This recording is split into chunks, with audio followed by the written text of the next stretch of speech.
Hi, I'm Kovtash András from Hungary, president of Intercoin Association, and you're listening the Thin World podcast.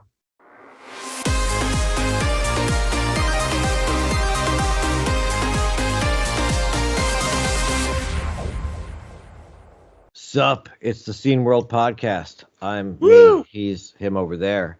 And in True. a minute, we're going to be talking to Brett Weiss, who is an author and a YouTuber and a big dude in the retro scene. And we've got some cool insights and an excellent interview. We actually just finished it. We this is one of the rare occasions when we were doing the intro on the same day that we did the interview. Exactly, It's because the weird. month is also already almost over, and we want to keep our releasing schedule of 2 episodes per month, so we have to make this quick. But Scrambling. before though, Scrambling. some news. Some news, yes. I'll let Number you one. start, AJ. Okay. Number one. I there's this a little outfit based over in I think it's mostly in Germany, but it's a couple other places. There's a disc mag called Scene World released a new issue a couple days ago. Let me see if I can find it here. I think it's issue what was that? 34, yeah. So they've been around for a bit. So that's Guess- available. Guess where I heard the name from? Hmm. It's available on the website. You can download it for your C64 or your emulator, or you can even run it right in the web browser. You're welcome. Exactly. Yes, that's Yes, number one. and also we Yeah. have once again a disc cover by a real disc cover artist, Skeletor from Poland, which we didn't have in a while. Let me preface it. Let me quantify that or qualify that because a real disc cover artist. Once you've made a disc cover, you are a disc cover artist. Right. So everyone that has done a disc cover for us is a disc cover artist. Right. But I mean, not people who did it because I want to do it, but he did it before as his primary profession in the demo scene. Right. Okay. Yes. There you go. Right. I just don't want to discount any of the other wonderful people that have done disc covers for us over the past No, but let's 39 see years. one of the original disc cover artists Yes. for the demo scene. There you go. All right. Obviously. Yeah, before we had people from external that were not part of the Mhm. demo scene doing them. Some were done by our own. I always liked the ones that were done by people that were not necessarily scene people, that were just kind of, because it's cool to see what people that are not in this, how they figure out what a disc cover should look like. That's pretty awesome. Right. Ishida did awesome. I loved her disc covers. She's amazing. Right. But so that's number one piece of news. Second piece of news is we talked to a few years back Misty Tech, who is doing they use Myst, the MMORPG. I remember the horror of recording that and getting everybody connected on the same interview. Oh, we had to do it twice. Yeah, we had to. Yeah, we actually had to do it twice because we couldn't get everybody on the same call. Yep. The limitations of Skype. No, it was actually not a limitation of Skype. It was a limitation of the team being scattered all around. The only limitation that we had is you only had 4 video streams at a time, so it would swap the 5th video around. Right. That's what I mean though, is the limitation of having the video kind of walkie. But so they're doing it's called oh my god, the Lost Art. Okay, let me try that again. You need to fix that because I don't want to make it seem like I don't know what they're called. So there's a project called The Lost Art, which is an ongoing episodic kind of it's a production, with scripts and acting, I'm one of the actors. I do voices for this one, and they have released their newest episode. It is called The Good Red One. It's available on their YouTube page, so check it out. It's pretty awesome. You might need to kind of go back and watch some of the other ones to understand what's going on. It's pretty. I mean, it's a pretty involved thing. It's a very kind of like they've worked on story, like they've worked on background and story and character development. It's a lot of they put a lot of effort into this. So Oh yes, I remember when yeah. after the interviews we recorded with them, they actually Mhm. made a premiere of Yeah. the full episode, and Yep. that was a whole undertaking. Hmm. Oh my God. But We we all sat you would sat sit in. in a call, right? Yeah, but you've sat in on the recording, so have I sat in on them actually recording it, where they're in the MMORPG in the game, and they're building the scenery in there and moving the people around and setting up camera angles and lighting. It is more complicated than I mean that's one thing that I would have loved to have been able to do, but I just don't have the brain power to do it. You know, I did. They did ask if I would do a voice, and I do a voice for them, which is pretty awesome. I love that. Um, but yeah, the I'd love to have been able to kind of get into the whole like acting part of it. Moving the characters and stuff. But I'm not good enough a puppeteer to manage Right, it. right. But so that is out. The Good Red One is the new episode. It's 22 minutes long. It's on the Misty Tech Productions YouTube page.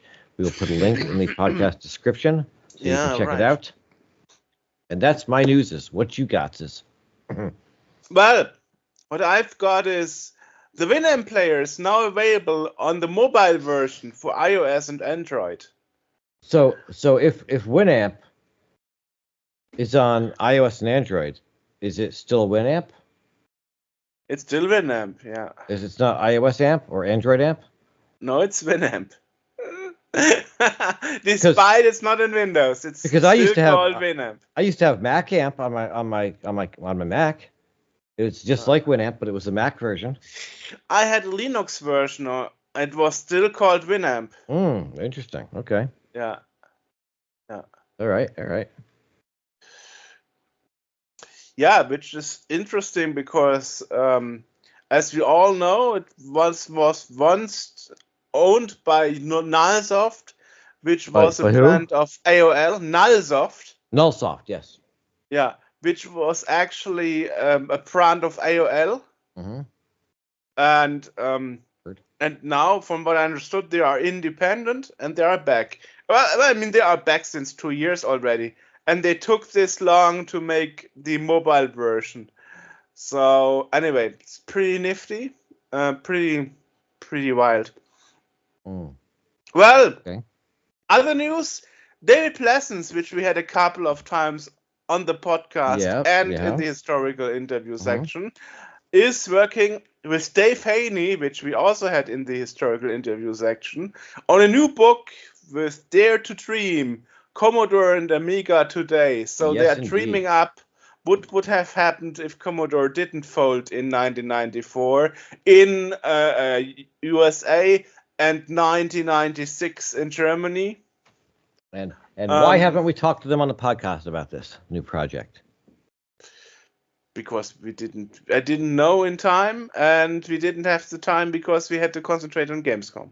Okay. That's the two reasons. It's good reasons. Yes.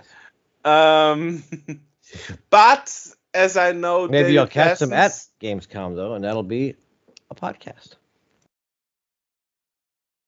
or afterwards. I mean, as I know, David Pleasance, if the crowdfunding is successful, it will probably turn into a normal publishing book.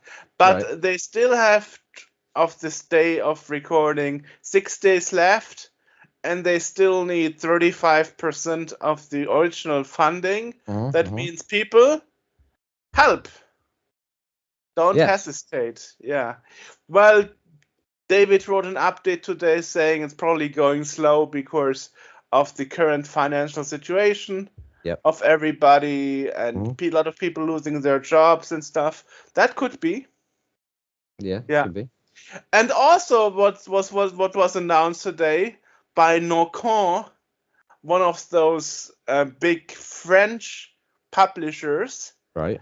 There is a limited edition that you can now pre-order of the new Test Drive Solar Crown, which is available for Xbox, PlayStation, and PC with the physical version.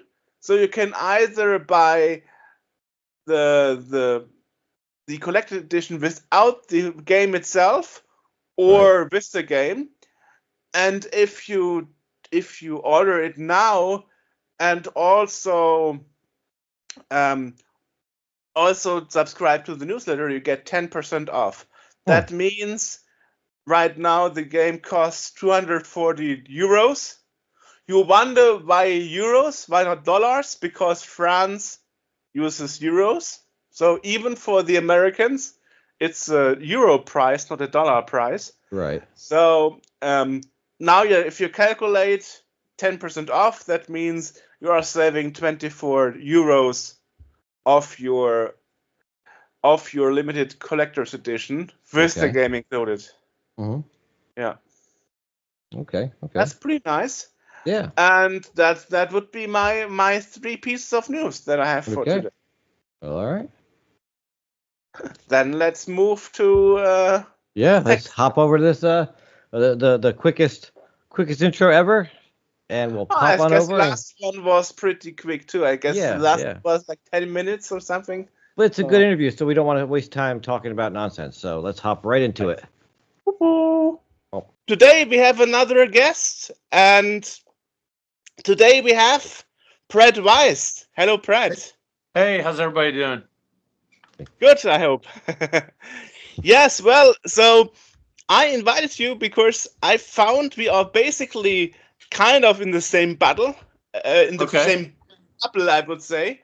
And the way you came into the picture for me basically was when I saw an article that and now I forgot the name. Now it slipped my mind. Dragster, right? Oh, Dragster, yeah, the Activision game for the Atari 2600. Exactly. And it was who was the guy again? Todd Rogers. Todd Rogers, right? Yeah. Todd Rogers. And I've read an article about you and Todd Rogers where you have been in a convention, and Todd Rogers, while you have been in the toilet, signed all your VCS cartridges of the game, right? Yeah, I was at Classic Game Fest in Austin, and I've known Todd Rogers for a long time because we went to the Classic Gaming Expo. I met him there in Las Vegas years ago and had talked to him a few times over the years. And he was at Classic Game Fest in Austin, and I had my booth there. And while my son was watching the table and I went on a restroom break, he came up and signed both copies of my Dragster cartridge because he was the supposed world record holder. Right. And he just signed that without me knowing or anything. I guess he thought he was doing me a favor, but it turned out well because I sold one of them. So first, for starters, I kind of wanted to be mad because that was kind of an invasion, writing on my stuff without my consent. And but Todd's a nice guy. I think his heart was in the right place, and I think he meant well, but so I just let it slide. I said, "Hey, Todd, what's up?" and everything. Well, I actually sold one cartridge, but then I had that one left over. Well, then I guess a couple of years or more later, there was all the big publicity surrounding his high score and the authenticity of it or lack thereof, and I had that cartridge left over, and so I put it up on eBay and ended up selling it for several $100s to the guy that directed the video game documentary Bits of Yesterday. He bought it from me. So it turned out pretty well for me, so Todd actually did me a favor. Wow. Yeah, well, I mean, with our guests, usually we should start at the beginning, and that is how did you get into retro gaming? What was your first touching point? That probably must have been way back for you. Well, the first time I actually started really discovering video games was around 1975. At like bowling alley and skating rinks, there would be arcade games and electromechanical machines and pinball machines. I distinctly remember Midway's Gunfight and a bunch of different pinball machines and some of the electromechanical racing games and some of the little baseball games where you'd actually manipulate a bat to hit a physical ball up into targets, in the outfield. And so then the 76, my two best friends each had a Fairchild Channel F system, a console with cartridges, the system that predated the Atari 2600 by approximately a year. The first system that came to market that actually had programmable cartridges. And it just so happened the kid that lived next door to me, he was one of my best friends. And then a kid that lived about a mile and a half from me, or about a mile, had a Fairchild Channel F, which was just a bizarre coincidence because that wasn't a very popular system. And they're really the only two people I knew that had one back then, but they each had one. And I thought it was magical. I thought it was amazing to be able to go to their house and play these video games on their television set with, without having to pop in quarters. And actually before that, Christmas of 1975, when we were at my cousin's house, we went over there right after Christmas, and my cousin invited me and my brother back into his room, and he, say, "Look what I got for Christmas," and it was Atari Pong. And at that point, I had no idea you could play video games in somebody's house. I thought you had to go somewhere, like an arcade or a skating rink or something. I didn't know you could play video games at home. I wasn't aware of the Magnavox Odyssey from '72. I had never heard of that. Never saw a commercial for it. Nobody I knew had it. And so it blew my mind in '75 when I saw that you could play Pong at home. So yeah, all the way back then, and I've been at it ever since. Nice little reference to Ralph Baer slipped in. Yeah. Oh yeah, Ralph Baer. He's I never met him, but I did. I was at a convention one time where he was on a Skype call and did a panel of sorts that way, talking about the brown box, Right. and, the invention of video games on a television set and all that stuff. So yeah. Yeah. Well, you are talking to the guy who was the last that interviewed him a few really? You months gave him his before last he interview? died. Yeah. I didn't know wow. at that. I didn't know at that point Right. that I would be the last person, but I noticed it's when the German gaming press picked it up as a story. Like, yeah, the last person who spoke to Ralph Baer is actually a retroactivist. They called me. Retroactivist. Huh, Retroactivist from Germany was the last person who spoke to Ralph Baer. Yeah. Well, that's nice that you were able to do that. Yeah, that's actually true. It's also kind of sad, but I know people were a bit skeptical when I said I'm planning to interview a 91 years old man. The first question was like, is he sane still? And well, hopefully. Yeah. Yeah, I think he was pretty sharp, throughout his. I don't think he, I really wasn't familiar with his condition the last few months or anything. Yeah. How long ago did he die after the interview? Pardon? How long did he die? Like, you interviewed him. How much longer did he live after that? Probably half a year or something. Yeah. It was a good interview. He seemed, he had all his wits about him and stuff. Yeah, perfect. Long interview. Yeah, 1 hour. He was very sharp. I saw him pretty late in his life, or, I'd seen him on different things and him making comments and things pretty late in his life. He definitely still sharp. Yeah. I mean, I understand it. I mean, I interviewed quite a few people in their late 80s. I mean, just because you're older doesn't mean you are less sharp. Right. It varies from one person to the next, for sure. Exactly. Yes.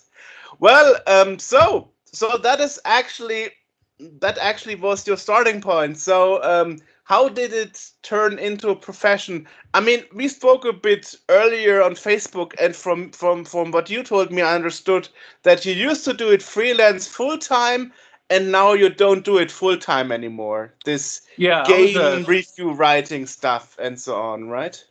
Yeah, I was a freelance writer for about 25 years. I wrote for the local newspaper, the Fort Worth Star-Telegram, pretty big metropolitan newspaper. I wrote for them steadily. I was a journalist, and I wrote for a bunch of different magazines and newspapers. And how I got into that was, so I basically kept current with each gaming generation, throughout. Like in '77, several of my friends got Atari 2600s. My cousin got an Odyssey 2, and then I knew people that had Intellivision, and I would go to their houses and play the games. And then in '82 Christmas, I got a ColecoVision, and then I just kept gaming, and I started collecting in the '80s. Had a pretty massive game collection by the late '80s, and you could.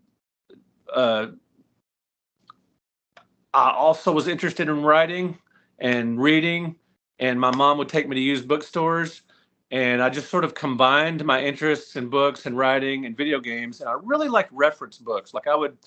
My parents had encyclopedia set and a science encyclopedia set. I would read those.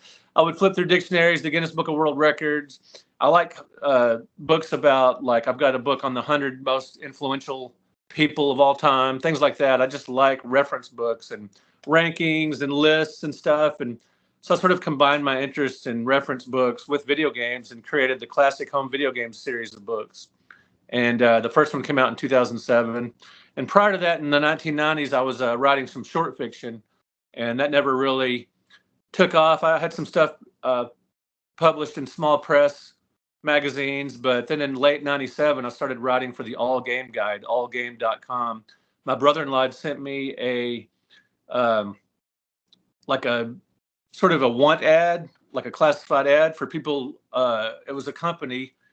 They're still online as the All Music Guide, but they had the All Game Guide from like '97 to around 2000 something. I don't remember when they shut down. I quit writing from around 2000, probably 3 or so. But anyway, I wrote for the All Game Guide, allgame.com back then. You can find them on the Wayback Machine online. But I started writing for them in late '97, and that sort of snowballed into writing for the Comics Buyer's Guide and writing for the Antique Week, which I still write for, and a bunch of other publications. So yeah, it kind of really started coming together in the late '90s when I got the All Game Guide and the Comics Buyer's Guide. And I like me some guides, and now I like omnibus books and Classic Home Video Game series. And I started when I was writing for the All Game Guide, they were going to put out a book series, and I thought that was really cool. And they was going to have me as one of the contributors, and we'd actually already started on it, and we were going to use some of the stuff off the website as part of the book series. Well, after 9/11, All Game Guide really reduced what they were doing. They let go all their offsite writers.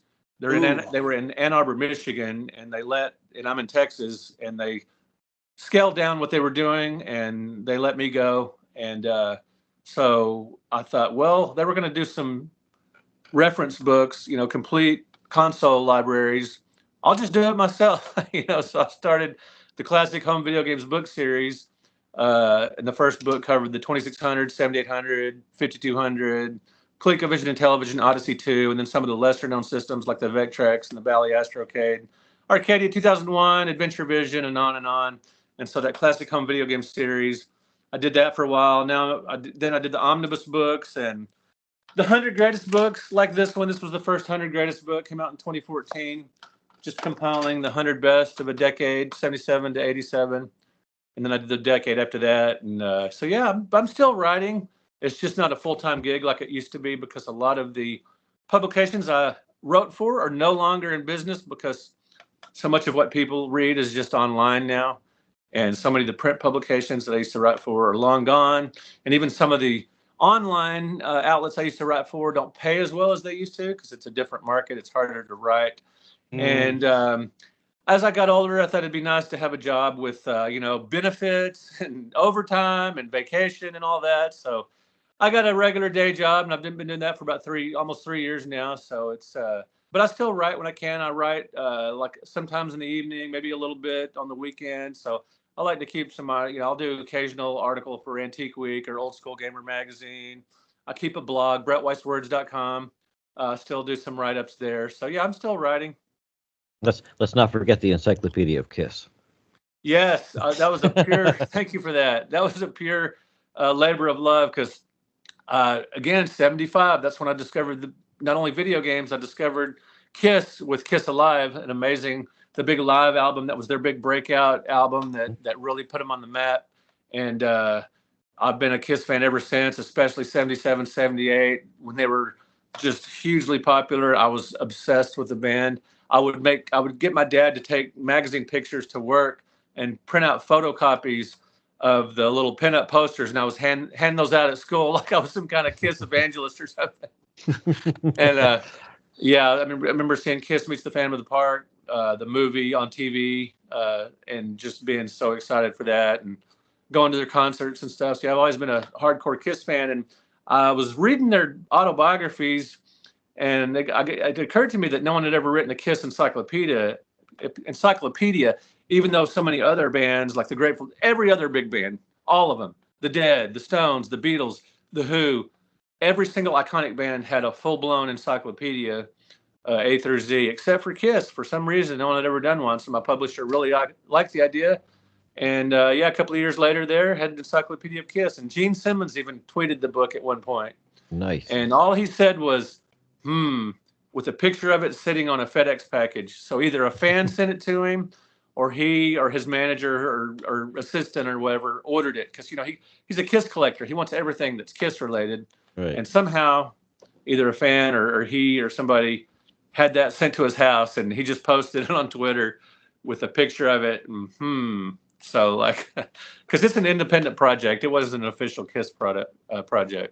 So I was like, Awesome. oh, what's going on here? Awesome.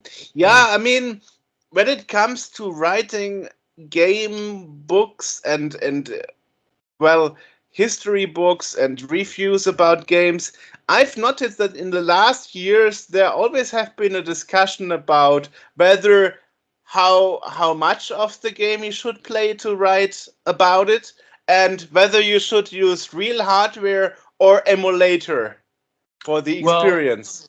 I do just capsule reviews, just little synopses. You get kind of a gist of the game. So if it's a simple game, 20, 30 minutes with a game. If it's just something really simple, if it's a more in-depth game, I'd recommend playing it for a longer time. I have no problem with emulation, because if you think about it, a lot of these really comprehensive books that go into all the rare stuff, most people that are reading these books are going to be playing the game through emulation anyway. So to me, it's no problem using emulation, so I have no problem with that, especially with most like the 100 greatest books. Those are deeper dives, but for the omnibus books and the classic home video games books where you've just got like a paragraph on the game, as long as you got a general gist of the game, what it's basically about, and if you liked it or not, that covers it. And I will quote other sources, so it's not just my opinion. And I have contributing writers that will throw in nostalgic stories and that kind of thing. And for the 100 greatest books, the second one, they wrote some essays. So yeah, it's kind of a lot of my books are a collaborative effort, which is great because you get, and I'm the project editor, and so you get kind of my voice throughout, but you get some different opinions and some different ideas and things too, and some nostalgic stories. Just some people discovered these games later. Some people, their parents would take them to the rental store back in the 90s when I was, already, doing my, getting married and having kids and stuff. So you get a childhood perspective from other people of different ages. So you get a wide variety of views, the omnibus books in particular. Right. So yeah, I have no problem with emulation. Right. I've never known about Trackster before I read Dragster. about the Todd Rogers story, because my starting point was the Commodore 64. So yeah, I never really had. Some people don't realize in the U.S. the Commodore 64 came out the same year and the same month as the ColecoVision, August of 1982, and so yeah, those were both groundbreaking systems. And to this day, the Commodore 64 is the #1 best-selling specific iteration of a computer ever. Not you could say the PC, but there's been all these clones and iterations. But the actual same model of a computer, the Commodore 64, is the #1 selling computer of all time. Right. To coin a bit back on this Trackster record, whether there is or not a record from Todd Rogers regarding this game. The interesting story is actually how I got involved with the story was that I knew the person who was responsible for making the news blog of Twin Galaxies at that time. And on his personal Facebook, he asks, do any of my friends on Facebook know anybody who works or worked at Activision? And I was like, yeah, I know the coder of Trackster, David Crane. I can put you in touch with him. And so that is how the article actually came to fruition, where David Crane, the coder of Trackster, said, yeah, it's very well possible that the record from Todd Watchers on Trackster isn't fake. Yeah, I'd seen that. I'd seen Yeah. that David Crane like supported Todd because he said it was possible that he got that score, and I guess Right. I guess David would know. You know, I don't know that much about the details or the you know the programming or the intricacies of whether that score was possible or not. But I remember David Crane, creator of Pitfall, backed him up. And I know AJ discussed with me because as a coder, he probably didn't know what was possible. So we actually had a discussion about that. Coded the game doesn't mean you're any good at playing it. That's true. Yeah, I mean, the story doesn't even end there. In a few years after that, or a few months after that, Todd Rogers suddenly appeared on the Ben Heck show and tried to prove with Ben that the score is possible, but they totally failed on that. I was like, he wasn't able to do it. Yeah, I was like, holy moly. So I don't know, if I was Todd, I would have tried to not make a buzz about it and let the story fade out. But no, he was trying to prove it. So well, maybe he just wasn't as good as he used to be. that's another point of view. But the problem is that some people from the Twin Galaxies community actually made tool-assisted programs that proved that it is from the code not possible to get that score. So yeah, I remember reading about that and thinking it seemed fishy. Yeah, so I'm kind of to blame that I made it possible to start this discussion from on the front blog of Twin Galaxies, because I put them in touch with David Crane, and it turns out that a few weeks later he actually was fired from the job because Chase Hall didn't like it. Yeah. So but you never know what happens. Drama. Yeah. Yeah. I try to avoid drama when I can. I don't typically put up these drama type videos. I mean, if I have an opinion on something, I might produce the video, but I try not to get too caught up in all of it. Let's talk about the Amico. Yeah. Hey, it's funny you mentioned that. I'm still, I mean, if somebody has a question about the Amico, or am I supporting it, or am I being excited about it, I'm always happy to answer it, because I've been honest about the situation all along, just my feelings. I started playing in television, and it was either late 79 or early 80. It was test marketed in 79 and came full release in 1980. And I go back, the first time I played it, my girlfriend had one, her dad had one, and he would have his friend over, and they would play the sports games and would just laugh and go crazy over it. Seemed really cool, so we played it. It was fun. And then just a few months later, the next year, I discovered like Astro Smash and some of the space games, and those really enjoyed those a lot. And those really made me a television fan. And I've been a fan all along. I just thought I love the idea of retro reimagined. I thought it would be cool to have a modern day remakes of these cool games like Astro Smash, and even no matter what you ask Tommy, he would say, "Oh yeah, yeah, probably, or yeah, we'll do that at some point." And I knew that all along that he would, it was definitely had hyperbole and everything, but I thought the system would come out at some point early on. A lot of people did, because it seemed somewhat feasible, and it seemed like this is a guy that had some success in the video game industry, and that had the video games live stuff, and he seemed passionate about the project, and boy was it mishandled. And I think early on I think he was sincere early on and intended to do it, but I think he mismanaged it so poorly, put the cart before the horse, spent way too much money on merch and offices and employees way before he had a way to make money or any kind of real good plans in place. So I think he just botched it so bad, and he was afraid to admit he had botched it and just stubbornly kept at it, where it just became a train wreck. Yeah, I never got the impression from him that he was trying to scam anyone or that he was, dishonest about anything. It was something he really wanted to do, and just kind of things. Sometimes stuff happens, and Yeah, things and fall he got apart. in too deep, where he was really, it wasn't a scam at the beginning, but as people say, it kind of became a scam later when he knew that certain aspects of it weren't going to be like he would carry the story forward when we knew there were holes in the story. Yeah. So it became a problematic for sure. And anyway, that was a big debacle, and I hated that happened because it created a lot of bad blood between people and everything. So it was unfortunate, but I kept up all my Amico videos are still on my YouTube channel, just under my name, Brett Weiss. I kept them on there because I had sincere feelings throughout, and Right. I had nothing to no reason to pull down any of them because that's how I felt along the way. And then up and later I talked about when I canceled my pre-order. I talked about mistakes they made, trying to bring the console to market. I talked about some perceived mistakes, some real some definite mistakes, and all that kind of stuff. So I wasn't. I tried to be objective about it, even as far as someone that was a big Intellivision fan growing up could be. I mean, Phil Adams still trying to get it done, right? I guess it's whatever remnants are left. He's trying to do something with it. It's so messed up now because tired of really, at this point, I kind of liked it in its original incarnation, with the cool controllers and the $180 and the physical media and all that. The thing it's become now, I don't care too much about.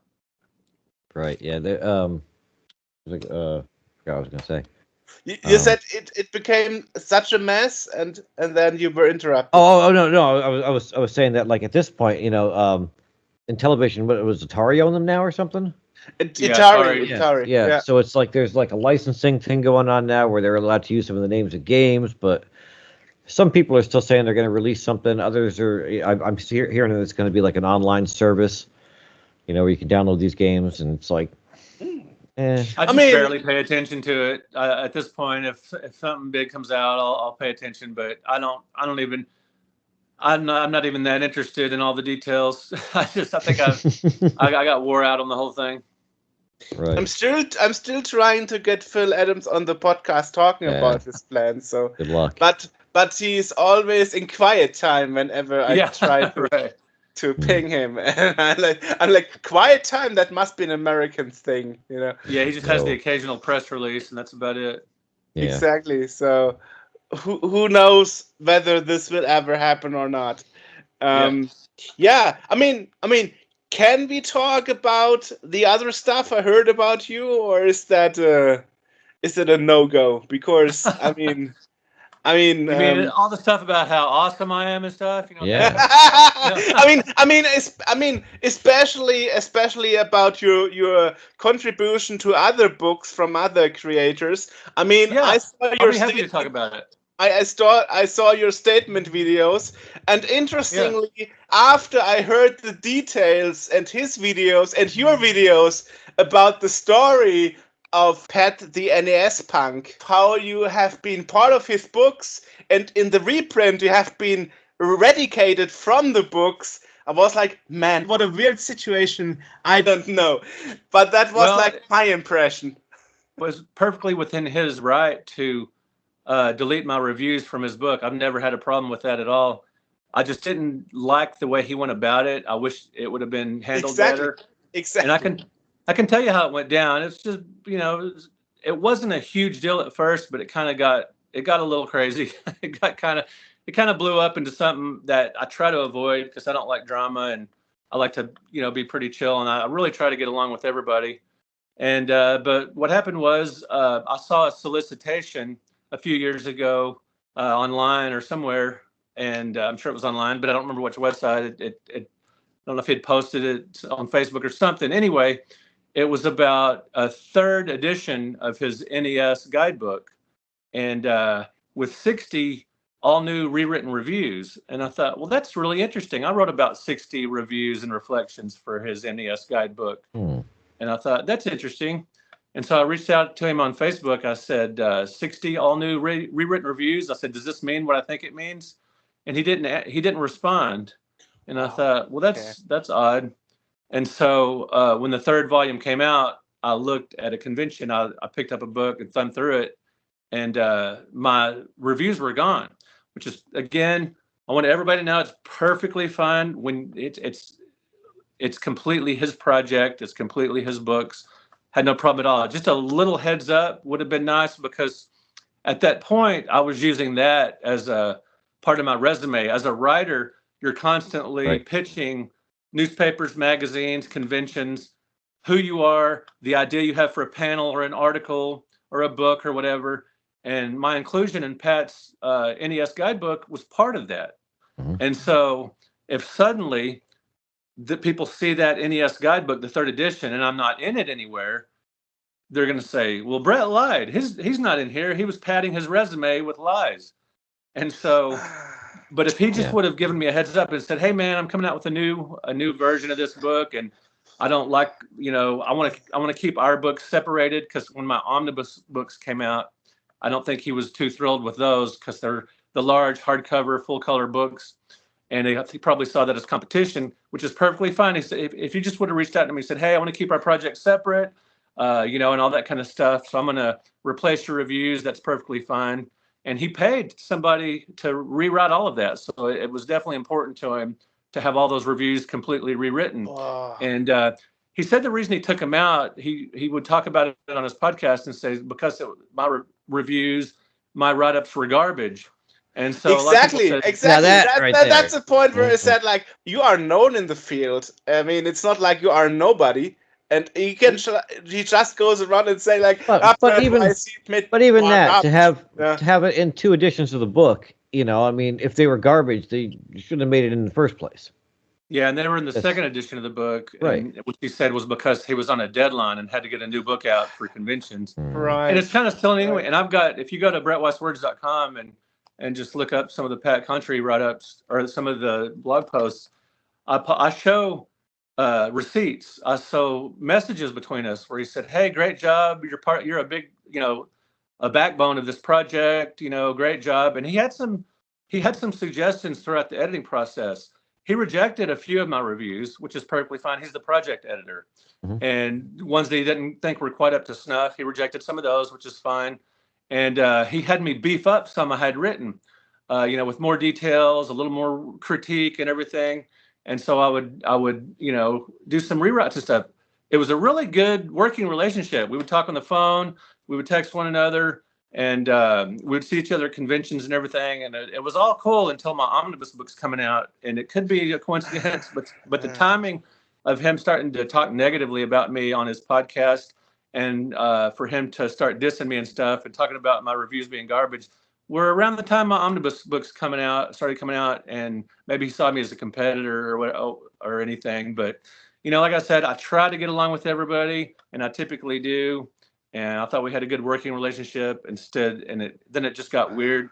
And that's the bottom line is he just, I mean, everybody has a different viewpoint when a series of events happen, depending on what perspective you have. But so maybe his viewpoint's different or whatever. But anyway, we had a good working relationship until the omnibus books. The SNES Omnibus was the first one, and then SNES Omnibus Volume 2. And I don't think he liked seeing those because they bid his Super Nintendo book to the punt, out on the market. Mm-hmm. And Jeff Wittenhagen's, full color NES guidebook, coffee table book came out before Pat's NES book. Yeah. Leonard Herman's ABC to the VCS came out before any of my books. So I don't have any kind of like jealousy or any kind of gatekeeping. Exactly. I mean, we are all in the same retro bubble. It's right. Yeah. It's not that big of a field. We talk to people with other podcasts. They're not competitors. We talk about the same thing, but. And most people I deal with, like every other retro gaming author I've dealt with, Jeremy Parrish, Patrick Hickey, Jeff Wittenhagen, Art of Atari, Tim Lapatino, all these guys, have really get along really well, and we've promoted each other's work. I've written for some of their books. They've written for some of my books. I promote their projects. They've promoted mine. Exactly. Yeah. Why not? Yeah. Yeah. And it's all been, and I don't wish Pat ill will or anything. I hope he, I think maybe he sees the worst in people sometimes, or is suspicious something. I guess I don't know, but I hope all this is. I've kind of put all this behind me, but I'm happy Now to bring it up again. I'm sorry. No, I really don't mind you bringing it up to clarify, because some people don't know the whole story and don't know really how it went down. And one more thing about the whole seeing my reviews as garbage. If he didn't like my reviews, that's fine. If in retrospect, maybe for some reason 3 years later, he's looked at these reviews, hey, these aren't great, and the backbone like I thought they were. Suddenly they're not good. Even if he thought all that, whatever, take them out. Just be professional about it. Give me a heads up. And Exactly. it's funny That's because the point. it's not like we're writing Merck's medical manual. This is Right. game stuff. This isn't rocket science. These are short reviews, like in the NES guidebook. Each game just has one half a page, so you're getting like a synopsis, some critiques and stuff. And this is obviously not rocket science. And if you'll read the first edition of Pat's NES book, the one where I'm still in it, if you look all through it, the writing style, the writing quality, it's all roughly the same. I mean, my reviews aren't greater than anybody else's. Theirs aren't any better than mine. It's just writing about games. It's pretty simple stuff. We're not dealing with curing cancer here. Right. Yeah, that's exactly the point. Being professional about it, and that is actually where I think Pat lacks in that department, because he not only spoke bad about your book, but also about other people's project that were in the roughly same field of stuff he was doing, and it appears that he wants people to think that his books and the stuff he's doing is superior from anybody else's, which is like, I don't know. Doesn't really put a good light on him. Just my opinion. Well, let's just say he's competitive. Yeah, put a positive spin on it. He's competitive. Exactly. Yes. So if you say, yeah, invite him, why not? It's your decision. I don't think he would even reply to my email, because after exactly. After I saw the pieces about your books, I was like, he is so full of himself. He would never come on, because Well, when his NES guidebook was up, I put his entire Kickstarter on my website, and even later when his Super Nintendo before the weirdness and the trash talking, when his Super Nintendo book got successfully funded on Kickstarter, I sent him a personal message congratulating, which he didn't reply. Yeah. And, it got strange and strained, and just I guess he just started with. I really think it's just when the omnibus books started coming out. See, my first classic home video game books, these were black and white.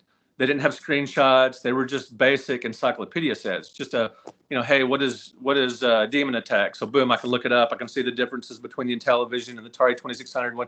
Just basic guides like Leonard Herman's ABC to the VCS. That's the book that inspired me in part to do these classic home video games books. Mm-hmm. And so those were basic as far as production went. Well, you could see the way the industry was going. Hardcover, full color, screenshots. People were expecting this. So that's when I switched publishers. I did my 100 greatest book. The first one I showed you guys, 2014. Then I started the omnibus books. That's just the way. I mean, when my first book came out in 2007, there weren't that many retro gaming books on the market. Leonard Herman, Van Burnham. There were a few. There were some Nintendo histories. There was a few others, but there really weren't very many.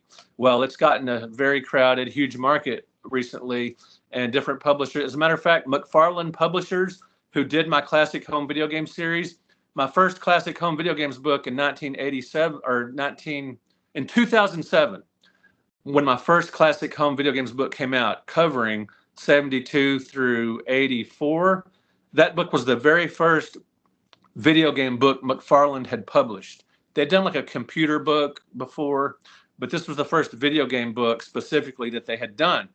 Well, now McFarlane has an entire wing, an entire branch of video game books. And a lot of friends of mine that I've known through, retro gaming cons and stuff now have video game books published through McFarlane.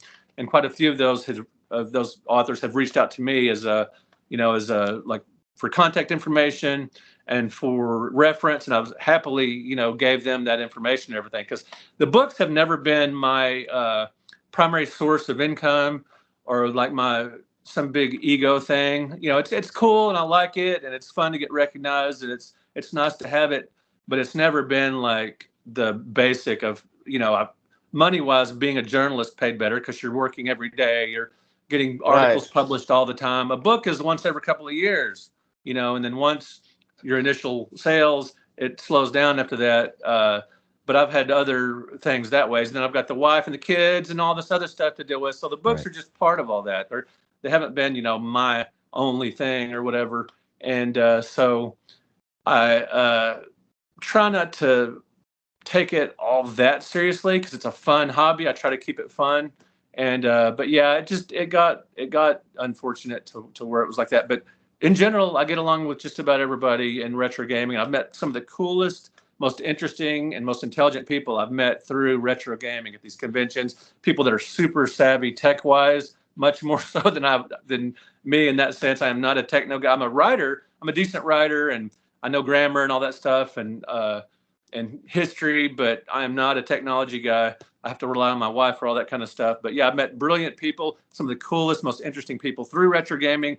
And I get along with almost everybody, but unfortunately, something like the Amico will come up or Pat's, whatever he was doing. So yeah, but overall, though, it's been a super positive experience. It's interesting that you say that. Eric, wait 1 second. This fly keeps landing on my mic. Every time he does, I light up because it's picking him up. Okay. I don't know why. He's driving me nuts.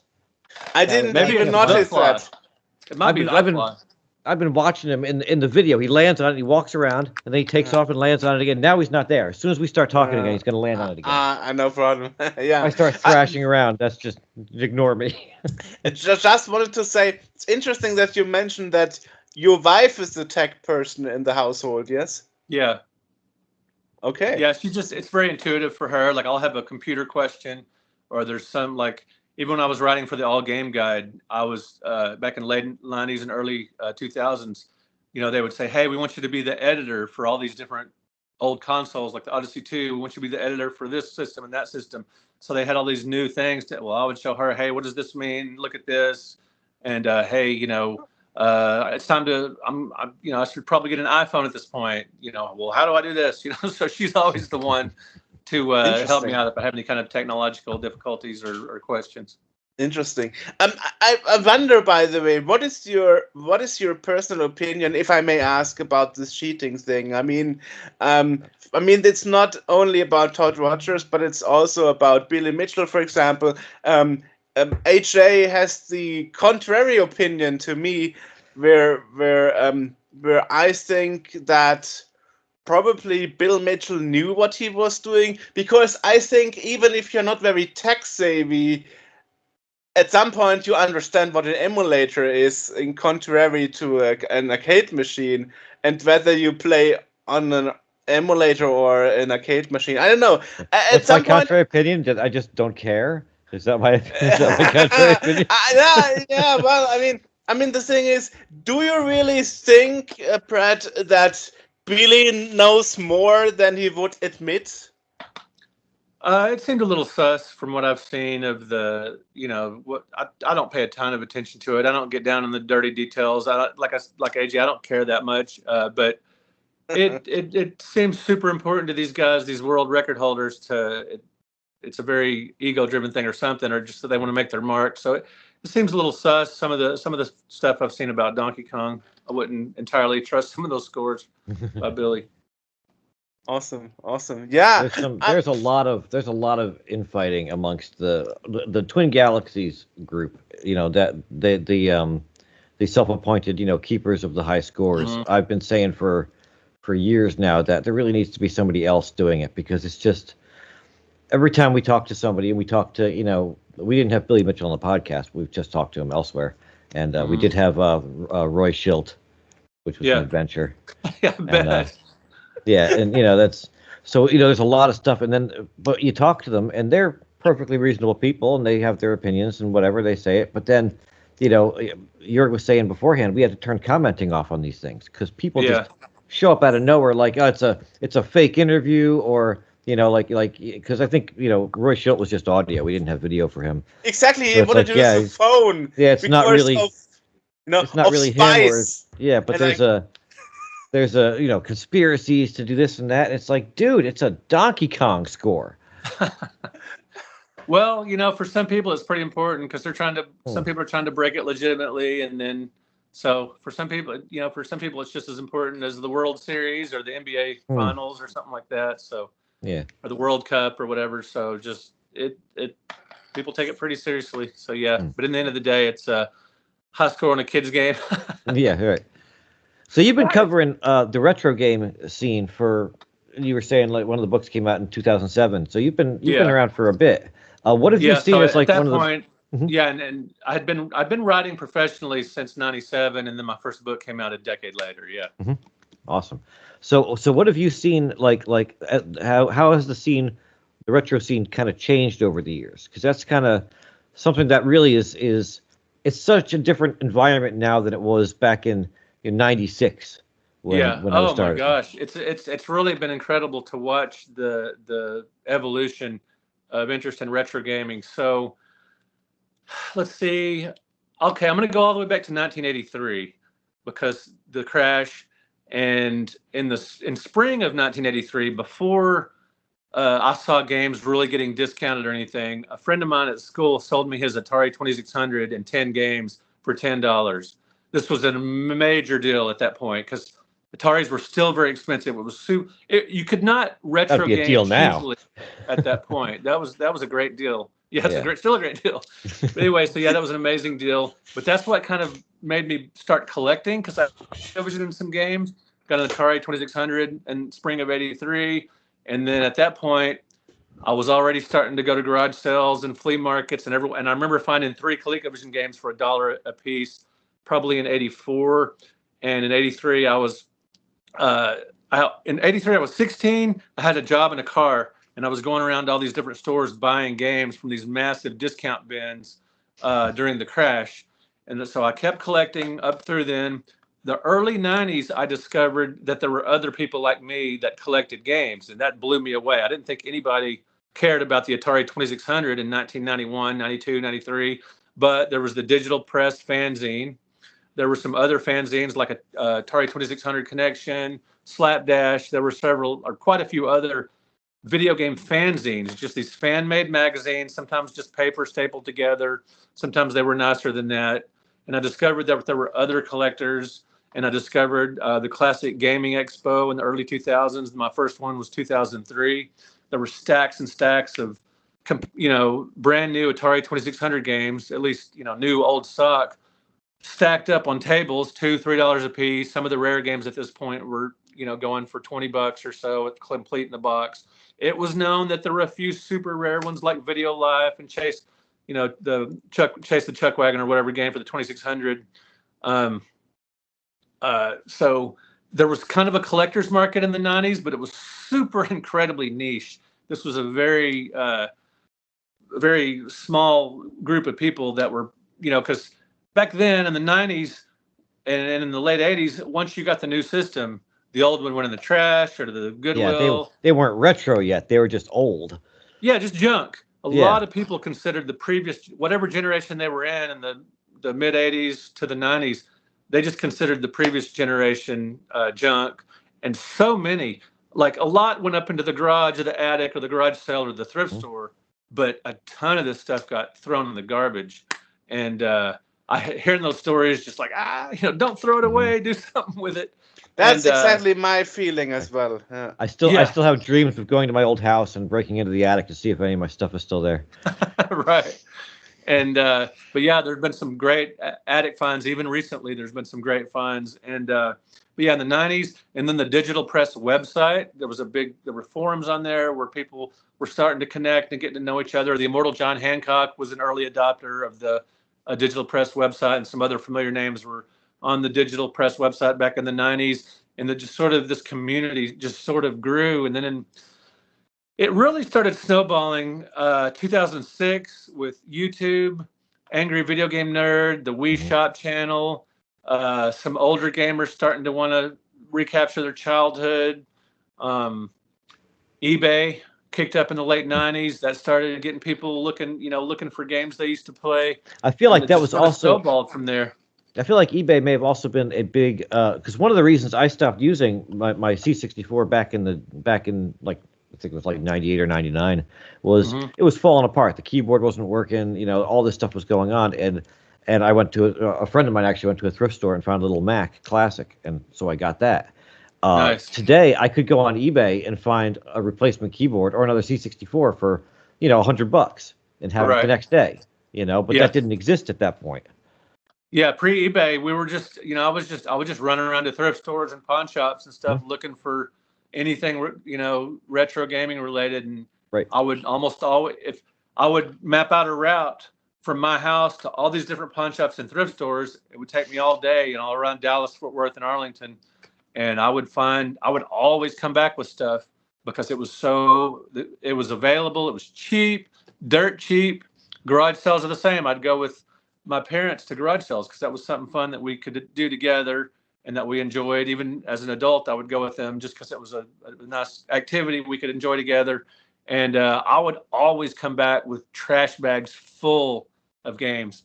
And I was reselling. I started eBay about a year after it started, and I was selling stuff even back then. And I would even go to FuncoLand / GameStop a little later, and I would buy games from them. They were pricing card only, CIB, and sealed, all the same price.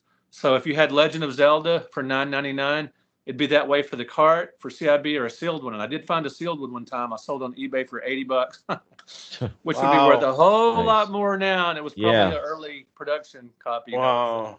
All that. So all that I was reselling as early as the late 1990s. It'd be nice if I would have kept all that stuff, but who knew? Nobody in a million years. I've talked to a lot of different game collectors, a lot of the OGs, the guys that run the National Video Game Museum, the immortal John Hancock, a lot of these guys that have been doing this as long or even longer than me. I've never talked to anyone that said, "Oh yeah, I knew video games were going to be valuable like baseball cards and comic books." I knew that. None of them knew. Now I knew a few people that would buy. A couple of people that said they have bought they would buy extras just because they were cheap or whatever, and they would just kind of have them. I don't know anybody that invested in them or that thought they would ever be valuable. Not a soul. Right.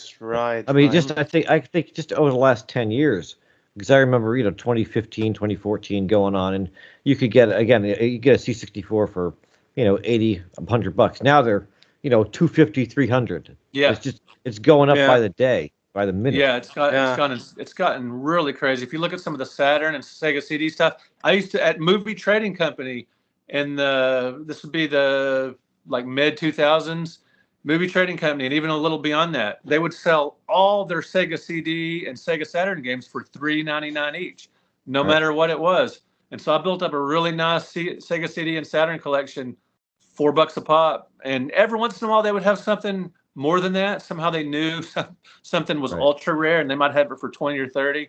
But typically 99%, 95% of their Sega CD stuff and Saturn stuff was $4, and same with 32X. And I think Web of Fire would be like $20 or something. It was really crazy. It's been fun watching this evolve, but at the same time, I've been like, I should have bought, I remember seeing stacks of Sega 32X at Toys R Us when they blew those out for $9.99 each. They couldn't get rid of them. And GameStop, they had stacks and stacks of Conker's Bad Fur Day, sealed, brand new N64. They blew them out for $9.99 at the end of the lifespan of that game, being a new game. They were blowing them out. They printed quite a few of those. They were blowing them out. And now, sealed ones go for hundreds of dollars. I was thinking the other day, the small home run video stores. We had video dens around here. They had the whole, the whole video game section. And when they closed down, whenever that happened, when Netflix occurred, all that stuff went for 99 cents. Yeah. And I'm thinking, I know a lot of people that picked up a lot of the rare games in their collection, Earthbound, Chrono Trigger, whatever, just based on rental stores. My one find I remember is the Lone Ranger for the NES. Pretty hard one to find. I got that one CIB for $1.99 at a rental store that was just phasing out their NES games. That's just one of many examples. So much of my stuff I've resold over the years because I was, to supplement writing it. Anybody that knows a writer that's not Stephen King or J.K. Rowling knows that supplemental income is always good.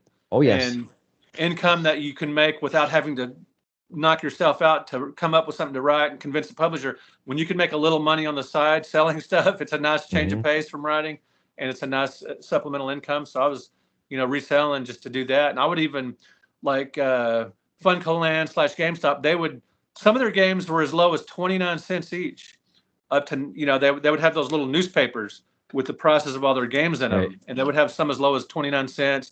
They would have everything. I don't know what system they were using, but I would buy I'd buy up to 29-cent and 99-cent ones and go sell them at pawn shops, for $3, $5 each, depending on which pawn shop would buy video games, until they had too many of the Super Mario Duck Hunts, until they had too many of the super common ones. And then they thought, nah, we're cutting you off.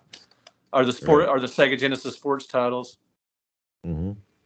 But then now, video games are right where comic books were 20 plus years ago, with stuff getting graded, and with where baseball cards were even before that, where the rare ones, the early variants, the first production copies, the ones that are sealed, the ones that are mint or whatever, they're commodities.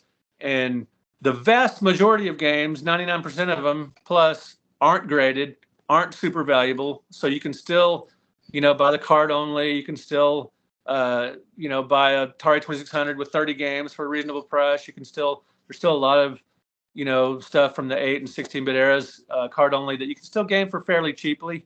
But there's now another side of it where, there's a serious collectibles market, which a lot of people kind of resent. And I kind of get it, because a lot of us enjoyed back in the day when you could go in and get CIB games for dirt cheap, but you can't live in the past, and that's just how it is now. Right. I did a lot of my nothing that can be done about it. Yeah, I did a lot of my supplementary stuff. You can hate it, but it's here to stay. Yeah, I did a lot of my supplementary stuff with. I used to get like broken disk drives, Commodore disk drives, and I'd cobble together a working one to send that out. Because I did the same thing. I was a freelance writer for a long, long time. Mm-hmm. I actually started as a programmer. I got real into programming on the C64, and there was a magazine, Lodestar, that I submitted to, and I realized that I actually liked writing the documentation to the game more than I liked making the software. Oh, cool. So they published me. I was in '92. I was 14 years old. Oh, excellent. I was like, yeah, I want to do this, but that's great. It doesn't pay the bills. Right. It's a great hobby. It is, yes. That's really cool. So were the Commodore 64 disk drives, were those kind of fragile? Because I used to go around to thrift stores all the time, and the keyboard would always work fine, and I could play cartridges, but I've bought several disk drives and could never get them to work, so I just gave up. They can be if they get knocked around, or if they're left on for too long. The big one, like the big guy I got down there, the 1541s, they could. Well, your knows, because he'll lecture you on how fragile they are. Yeah, the problem is the power supply is in the case and has very bad ventilation, so it will just overheat. There are newer models. There's a 1541 that's got the power supply outside, which is similar to the little guy I've got above that, which is a different brand. It's exactly Enhancer 2000. The 1541 too, with the external power supply, are more likely to survive. Yeah. You also had both the mechanism inside, because Commodore was famous for making things out of whatever parts happened to be laying around. So sometimes the mechanisms would be direct drive, sometimes they were belt driven. If they're belt driven, that belt over time, stretches and dries out. The direct drives, they're pretty solid no matter what, but I often have to replace the belts on half of the drives I work on, because they just get old and they don't, they run out of alignment and stuff. Well, I gave up after 3 or 4 of them, and I would collect computers just to use as consoles, like the TI-99, Commodore 64, Atari 800, VIC-20. I just collect them like consoles now, with a bunch of cartridges. The cool thing with what they're doing now is you can get so much cool new stuff for them. They make this It looks like a tiny disk drive, but it's an SD card reader. Works the same way. It's the same commands on it and whatnot, but instead of having 160K, you can have 16 gigs. Right. Which That's is cool. amazing. Yeah. I never thought in a million years there'd be so much interest in this old tech, all these years later.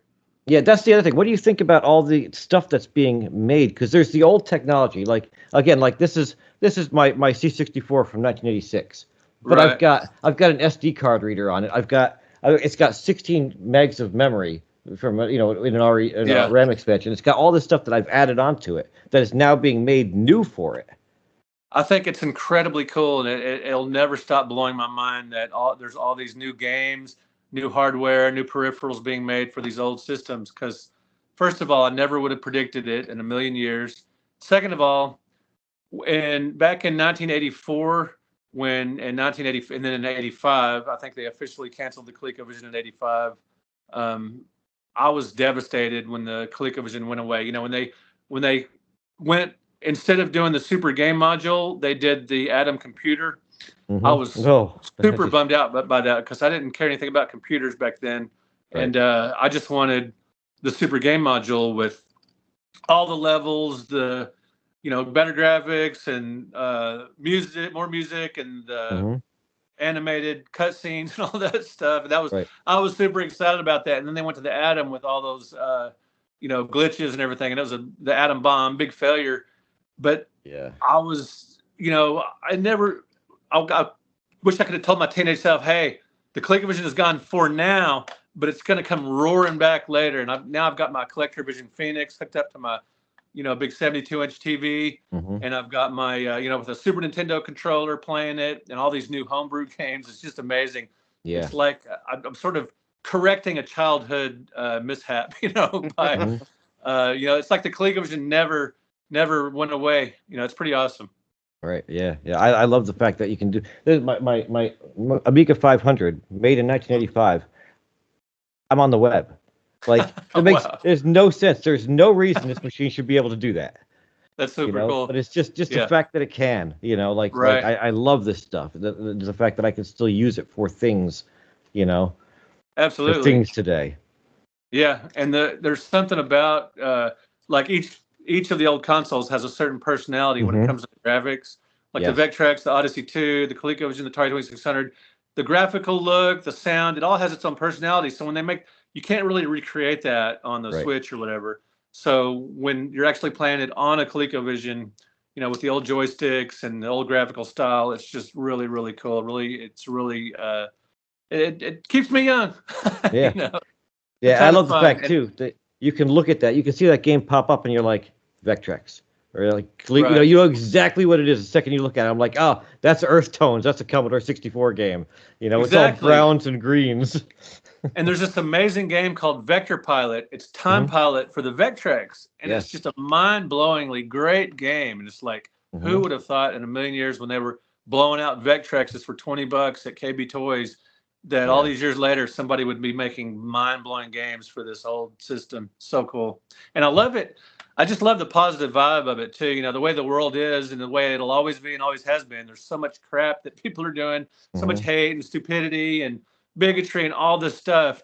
You've got this really cool community that's by and large inclusive, working together on all these amazing projects with all this positivity and all this communal interest and everything. And yeah, I know there are segments of the gaming community, obviously with Gamergate and everything, there's a lot of problematic situations. That's because they're run by humans. Humans are apparently always going to be garbage. But there's a large segment of the retro gaming community that's incredibly cool, that does incredible projects, that works together on all these super interesting and fun activities, make life fun, and creates this great community. I've met so many good friends through retro gaming and stuff that it's just incredibly cool. I'd go so far as to even say it's probably the vast majority of people are awesome. It's a very the people that suck are a very vocal minority. They're very loud, but there's only a few of them. Yeah, maybe 5%. I don't know. Yeah, 2%, something. It's a small minority because it's the vast majority of us are just looking to have a good time and hang out. Right. I wonder, by the way, what's your opinion about those youngsters I mean, There's a youngster's word again. He keeps saying Yeah, youngsters. We're not that old. yeah, but All sprightly youngsters. I remember when I started Scene World, the disc magazine, 24 years ago. Everybody was telling me I was too young with my 18 years of age to be knowledgeable about the Commodore 64. And just last year, we interviewed Kelsey Lewin, who was 27 at that time, and she knows a lot about NES games and stuff. So basically, she is concentrating on um, on games and consoles that were built before she was even born. Mm-hmm. So I wonder, what's your opinion about those? Because for example, when I watch a few uh, um, YouTubers in their 20-something um, years of age, and they get so much facts wrong about those old video games. I'm like, boy, seriously. SNES. Yes, yeah, or calling the Super NES Super NES. NES. Okay, you're North American. I'm not North American, but I no, call not it you. Super I'm talking to Brett. You're of North America, as am I. Did you call it Super Nintendo or did you call it SNES? I never called it SNES, and none of us called it that. And I knew people that did, but it always sounded wrong. I never heard it until a couple of years ago when we were talking to somebody. I'm like, SNES? The hell is SNES? Yeah, we never called it the NES either. No. Yeah, it was always the NES or the Nintendo. Yep. Yeah. Yep. Yeah. Thank you. You're like the one person that agrees with me on this so far. Yeah, I think it's incredibly cool that young people are interested in retro gaming history. A lot of the books I sell are to young people that are interested in the history of games they've never played, or they want to know more about them, or they're collecting, or wanting to put together a set, or they want to find out what games are actually fun to play. So they'll get my books, and I think it's cool. I did talk to Kelsey about that, and she's faced ageism, discrimination based on her age, and she's gotten some nasty comments based on her age. But I say this. I never asked for that. Is that so? Okay. Yeah, she said she's experienced more ageism than sexism. Yeah. And there's a lot of gatekeepers that think they're the keepers of the secret knowledge or whatever, and don't think anybody should dispense this knowledge if you're over a certain age, which is ridiculous. If you think about it, nobody writing about the Civil War today was alive then. Right. So you can be a very educated person on vintage video games and be a very young person, and just as long as you do your research, and if a young person gets something wrong because they weren't around then, that's when you just politely point out, hey, it was actually this way, not this way. You're wrong. I mean, we're three guys in their late 20s that know all about this stuff. So absolutely right, exactly. I mean, honestly, those will be the people that are still around in, I don't know, 50 plus years. Yeah, they'll need to carry this information forward. Exactly. Yeah. If we don't encourage younger people to do that, then nobody will, Right. Yeah. Yeah, I have no problem with younger people picking up the mantle or being interested in this stuff. I think it's incredibly cool. And it's just ridiculous and gatekeepery to try to scoreboard young people trying to figure all this stuff out. And then they do get some stuff wrong. They don't know what, retro or like vintage, arcades of the early 80s, late 70s. They don't know what they were really like because they didn't live through them, but they can read about it. They can learn. Right. And it's talking to people like me that live through this stuff. They can glean information from it, or reading some deep dive articles, going through and looking at old magazines, old books and everything, and get an idea of what the culture was then. I say books. There weren't that many books on video. Back then, most video game books were about tips and tricks and hints and strategies. There were a few books on the cultures of gaming, but very, very few. Right. Anyway, yeah, young people, it's awesome. You go, young people. People like you have built up a great repertoire because you've got, the books, you've got the YouTube videos that go into a lot of stuff. There's a lot of, and that's something that I feel like a lot of us in this scene are kind of trying to do, is sort of create kind of a repository of, where we can put this stuff and it'll be there for however long YouTube exists. so that Yeah. it'll And so with that the when we're books, a gone. lot of this, with the books, a lot of time, like I in my omnibus books, I have what I call notable quotables. Mhm. They're quotes from other sources, like old magazines that are lost to time that people don't really go back and look at much, or they're from websites that were once very prominent or may still be prominent, but that won't necessarily always be there. So to Right. have them in print is kind of a good thing. Yeah, yeah, yeah. Things Well, like I those. mean, oh, sorry. No, Sorry. carry on, please. I just want to say, because you said as long as YouTube is still around, we had an interview with the Internet Archive, and they told us that behind the curtain they are having an archive ready for the day when YouTube is going down. So that's being Gonna get taken care of. gonna get Actually, sued by Google now for that. I mean, they said it in our podcast, so the word is Yeah, already out. yeah, You know? that's true. Yeah, So probably whenever Google decides to shut down YouTube, there will be a backup. I'm pretty Yeah. sure. Yeah, well, hopefully somebody will buy it or something. The videos won't all be erased or something. Yeah. I mean that's I mean even when you talk to people that were around in those early gaming years, sometimes people remember facts wrong, and that's so just human nature. history. Yeah, and then history is rewritten in a wrong way. I mean, there has been examples where composers don't remember that they had written the music for a certain game 40 plus years ago. I wrote that. I don't remember. So Right. Yeah. yeah, It was that's just a the job other to them. issue. In a lot of cases, it was just a job, and they never thought they'd have to think about it again. Right. Exactly. And that's also another thing that is very, very sad, and that we should tackle, I believe. Quite a few people that we interviewed were just saying, no, it's past, and I don't want to talk about it anymore. And I'm always thinking, like, man, you probably have so much stuff and stories to tell from the 80s and 70s and 90s, and you don't want to talk about it? That's such a loss for society. That's just Well, they may not my realize how many people are interested. They may not know there's a significant retro gaming community. Right. Yeah, well, that was the case with Dave Lowe? Yes, Dave. Thank you, Dave Lowe. Yeah, he didn't. People were looking for him for years. He didn't have any idea that he was 12 a years. famous musician. I looked for him 12 years. Yeah. Well, no, not just Because- you. Other people did too. You found him, but other people were looking for him, and he didn't have any idea that he was this like celebrity. For years, he'd been a celebrity. And it was like, it was this big revelation. Something similar happened with comic books in the 70s and 80s. There was these comic conventions that would reach out to actors from the 30s and 40s that were in these serials or these low-budget science fiction movies in the 50s, and they had no idea anybody knew who they were.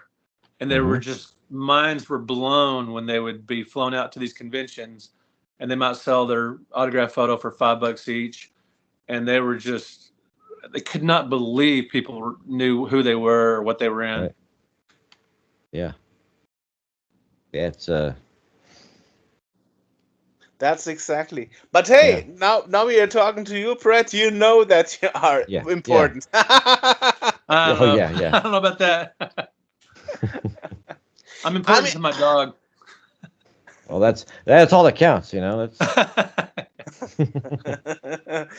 Yeah, I mean, it's always important to have somebody writing about those stuffs and making the connections. And I also noticed when doing those interviews here, it's also good to have a story shed a light on from different sides, because people have different opinions about the same subject, and it's helping a lot to have it from a couple of sides, right? But I also understand that, as we mentioned earlier, for some people it's really important that everything goes right and they can make a buck out of it and stuff, right? So I also know that a lot of people that are into the retro business are also in it only just because you can make money out of it. You can see that, for example, when you look at some sellers on eBay and they don't really care to make something clean before they make photos, and they will like super rare, super NES game, and they will write adult owned or something, and then you see like torn off labels and like brownish cola-like spots on the cartridge. I'm like, man, I wouldn't even dare to touch that because I could get a disease. Anytime something catches fire, like the retro gaming thing, there's going to be people hopping on board and not knowing what they're doing and not really interested in the subject and trying to make a buck off of it. Right, and I know I bought Pro Protector, which in Germany is the censored version of Terrakin, right? For the Game Boy, and it turned out that it was a pirated fake cartridge, and there was a different game on it, Sokoban. But I was like, I don't need Sokoban, I want Pro Protector. And the seller was like, can you keep it if I sell it to you for $5 less? I'm like, no, it's worth nothing. You sold me the wrong thing. I want my money returned. I sent you back your item and I get my money returned. But people don't get it. People sometimes think that I'm just buying it for, I don't know, for the cupboard to look at or something, not really to use it, to play it, to experience the game. It's like those discussions with some eBay sellers are so exhausting sometimes, I'm sure. A lot of people are selling through Facebook Marketplace these days. Yeah. Because there's no fees, and you might get a little more accurate descriptions and stuff. And that's you can pick up locally and stuff. Yeah. That's a good hint. Yeah. So sometimes I'm like, man, why are you even selling it if you have no idea, Or another trend that also pisses me off a lot is when people are writing untested on it. No. I'm like, man, you are having this computer, you are having the tape drive, you are having the disk drive. You can just put it in and load, and no, just write untested. Yeah. Like, why? Because if they do that, then they have to tell you it doesn't work. And sometimes they don't even rewind the tape, so you end up that the game is broken because in the middle of the tape there is a dent because they didn't rewind it before shipping. I'm like, no. I'm like, no, man. I don't know if you experience that, Brett, but that's something that sometimes I'm like, holy moly, no. Yeah, I haven't really bought anything on eBay in quite some time, but most of my eBay purchases have been pretty reliable. But it's been a while. So I'm seeing on the description of your classic home video games series. There's a couple of books. I think there's 3. Is that right? Yeah, 3. Yeah. So this covers. It says covers Adventure Vision, APF MP1000, the Arcadia 2001, Astrocade, Atari 2600, 5200, 7800, ColecoVision, the Fairchild Channel F that we were talking about before, Intellivision, the Microvision, Odyssey 2, RCA Studio 2, Telstar Arcade, and Vectrex. The next one covers, good lord, the NES, the 7800, the Sega Master System. That was my best game from that. Was the Snail in the Maze game you got if you didn't put a cartridge in when you turned it on. Right. And then after that, there's the 16-bit, the Neo Geo, the Genesis, the TurboGrafx 16. Are there any that aren't listed here that you cover?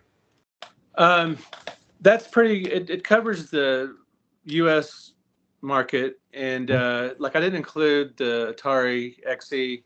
Like there's a few games created for that aren't necessarily computer games. They're created specifically for that. The console version of the Atari 800 or whatever. But yeah, it's comprehensive. It's all the games for all the pre-NES systems. And I was going to do a 4th volume covering Super Nintendo, Laser Active, Jaguar, 3DO, CDI, and all that stuff. But I started doing the omnibus books instead. The market was just headed that way, and I didn't want to there were so many CDI games and 3DO games that I didn't really have access to, and that I didn't even want to bother playing, and I just didn't want to deal with. So I sort of ended it at 3 volumes. And some people will still say they want a 4th Classic Home Video Games volume because they just like the simple format, capsule about every game. But so far, I haven't really. Maybe a retirement project, I don't know. But so far, right now, it's just at 3 volumes. And hopefully, I don't know. People are enjoying the omnibus books, and I was gonna do a Sega Genesis omnibus, but Sega UK shut down a couple of book projects. Oh, really? After one of them had already been completed, and so they had to give away the PDF for free, which was just heartbreaking for the author of the book and everything. So I kind of stalled that project, and I just need to reach out to Sega, to USA division to see if a book like this would be, because they just shut them down. They got their lawyers went after them, and people say that sounds like something Nintendo would do. Yeah, that's what I was going to say. Yeah, that's what everybody tells me. But whatever reason, those 2 book projects got shut down, and it kind of scared me off. Because we had a thing a couple years ago on the C64 where somebody did a almost code, just ported it from Super Mario Brothers from the NES to the C64, like straight up. It looks exactly the same. Yeah. And Nintendo made them take it down.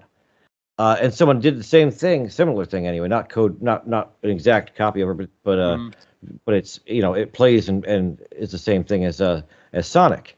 And Sega was just like, cool.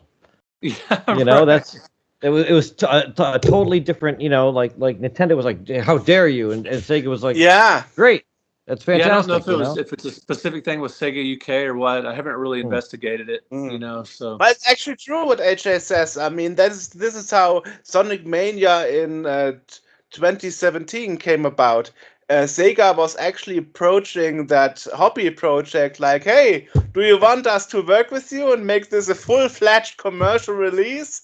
So this is actually how that happened, and that's cool.